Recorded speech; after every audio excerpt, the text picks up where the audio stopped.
स्वागत छ day 2 of building habit सिरिजमा। आजको दिन मेरो खासै राम्रो सुरुवात भएन। आज बिहानैदेखि धेरै अल्छी लागिरहेको थियो र तपाईँहरूलाई यसबाटै थाहा हुन्छ कि म कतिको अल्छी रहेछ भन्ने कुरा। अल्छी लागे नि एक्सर्साइज गर्छु भनेर म बडी वार्मअप गर्न थालेँ र मेरो आज पुल डे भएको हुनाले पुलअप गर्न थालेँ।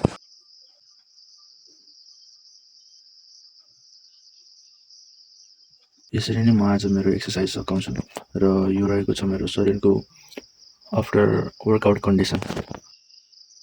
आफ्टर वर्कआउट म अटोमिक ह्याबिट बुक पढ्छु। आजको बुकमा के भनेको थियो भन्दाखेरि हामीले सधैँ म्यासिभ प्रोग्रेसभन्दा सानो सानो टाइनी इम्प्रुभमेन्ट र प्रोग्रेसलाई ध्यान दिनुपर्छ। खास गरी लङ टर्मको लागि हामी जस्तो जेनेरेसनका मानिसहरूलाई चाहिँ पेसेन्ट भन्ने कुरा धेरै कम देखिएको छ। जे कुरा नै छिटो छिटो चाहिने, चाँडो चाहिने भन्ने चाँडो चाहिन्छ हाम्रो अहिलेको जेनेरेसनलाई। डेली बेसमा 1% इम्प्रुभमेन्ट चाहिँ नोटिस गर्न सकिने खालको पनि नहुनसक्छ। इक्जाम्पल हामीले कुनै पनि अब शरीर बिल्ड गर्न होस्, एउटा बिजनेस बिल्ड गर्न होस् वा आफ्नो गोललाई एचिभ गर्न होस्, त्यसलाई हामीले कहिले पनि एकैचोटि म्यासिभ इम्प्रुभमेन्ट ल्याएर कहिले पनि एचिभ गर्न सक्दैनौँ। फर इक्जाम्पलको लागि मैले पनि यो भोगिरहेको हो।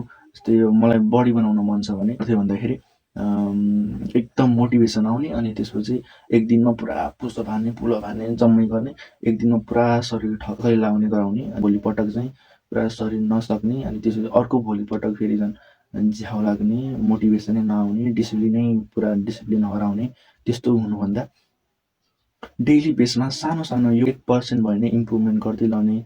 जस्तै अब इक्जाम्पलको लागि फुल बडी वर्कआउट नगरे नै दिनमा एक दिनमा लगभग 10-20 पुसअप हान्ने, 10-15 पुलअप हान्ने, स्क्वाट्स हान्ने, डेली बेसिसमा यसरी इम्प्रुभ गर्दै 1% भने इम्प्रुभ गर्दै गयौँ भने चाहिँ हामीले चाहिँ लङ टर्ममा हेर्दै जाँदा भने चाहिँ हामीले सेट गरेको गोल अवश्य प्राप्त गर्न सक्छौँ भन्ने आजको बुकको लेसन छु। See you tomorrow.